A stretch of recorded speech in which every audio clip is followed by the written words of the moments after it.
అంగన్వాడీ టీచర్లు హెల్పర్లకు తెలంగాణ ప్రభుత్వం శుభవార్త చెప్పింది. పదవి విరమణ పొందే అంగన్వాడీ టీచర్కు 2 లక్షలు, సహాయకులకు 1 లక్ష చొప్పున రిటైర్మెంట్ బెనిఫిట్స్ ఇవ్వనున్నట్లుగా తెలుస్తోంది. ఇదే అంశానికి సంబంధించి మరింత సమాచారం మా కరెస్పాండెంట్ రాజేష్ లైవ్ ద్వారా అందిస్తారు.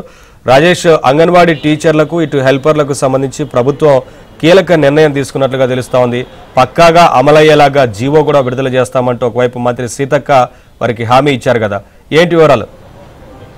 Good morning Naveen. మొత్తానికి ఇటు తెలంగాణ రాష్ట్ర ప్రభుత్వము దశల వారీగా రాష్ట్రంలో ఉన్నటువంటి ప్రభుత్వ ఉద్యోగులనే కాదు, ప్రైవేటు, అవుట్సోర్సింగ్, కాంట్రాక్ట్ బేస్లో ఉద్యోగుల పట్ల కూడా సానుకూల దృక్పథం చూపిస్తుందని చెప్పాలి. ఎందుకనంటే రాష్ట్ర వ్యాప్తంగా దాదాపు 12,000కు పైగా గ్రామ పంచాయతీలు ఉంటాయి. 12,000కు పైగా గ్రామ పంచాయతీల్లో ప్రతి గ్రామ పంచాయతీకి ఒక అంగన్వాడీ కేంద్రం ఉంటుంది, అంగన్వాడీ టీచర్ ఉంటారు. అదేవిధంగా అంగన్వాడీ టీచర్తో పాటుగా ఒక సహాయకురాలు హెల్పర్ ఉంటుంది. సో రాష్ట్ర ప్రభుత్వము కాసేపు క్రితమే రహబత్ నగర్లో జరిగినటువంటి ఒక కార్యక్రమంలో అమ్మ బాట అంగన్వాడీ బాట కార్యక్రమంలో మంత్రి సీతక్క కొన్ని శుభార్త చెప్పింది. అంగన్వాడీలో పనిచేసినటువంటి టీచర్లకు కావచ్చు, లేదంటే సహాయకులు కావచ్చు, వాళ్ళు రిటైర్మెంట్ అయిన నాటికి 2 లక్షల రూపాయలు అంగన్వాడీ టీచర్కి, 1 లక్ష రూపాయలు సహాయకురాలకి ఇవ్వనున్నట్లు, దీనికి సంబంధించి 1-2 రోజుల్లో అఫీషియల్గా రాష్ట్ర ప్రభుత్వం తరపున ఉత్తర్వులు కూడా జారీ చేసే అవకాశం ఉన్నట్లు కూడా మంత్రి సీతక్క తెలిపేటువంటి ప్రయత్నం చేశారు. కొన్ని గ్రామ పంచాయతీలు ఒక కేంద్రం మాత్రమే ఉంటుంది. మేజర్ గ్రామ పంచాయతీల్లో రెండు అంగన్వాడీ కేంద్రాలు ఉంటాయి, లేదా 3 అంగన్వాడీ కేంద్రాలు కూడా ఉండే అవకాశం ఉంటుంది. ఇట్లా 12,000కు పైగా ఉన్నటువంటి తెలంగాణ గ్రామ పంచాయతీల్లో దాదాపు 18,000కు పైగా మంది దీని ద్వారా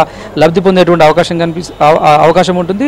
వీళ్ళ కోసం అయ్యేటువంటి నిధులను కూడా సమకూర్చుకునేలాగా ఆర్థిక శాఖకు ఇప్పటికే రాష్ట్ర ప్రభుత్వం తరపున ముఖ్యమంత్రి రేవంత్ రెడ్డి తరపున మౌఖిక ఆదేశాలు కూడా జారీ చేసినట్లు కూడా తెలుస్తుంది. సో ఓవరాల్గా రాష్ట్ర వ్యాప్తంగా మొన్నటి వరకు ఈ అంగన్వాడీలో పనిచేసినటువంటి టీచర్లకు తక్కువ వేతనాలు ఉంటాయి. గతంలో సమయానికి వేతనాలు ఇచ్చేటువంటి పరిస్థితి లేదు. కేవలం 8,000 నుంచి 10,000 లోపు మాత్రమే వాళ్ళ సాలరీస్ అంతా ఉంటాయి.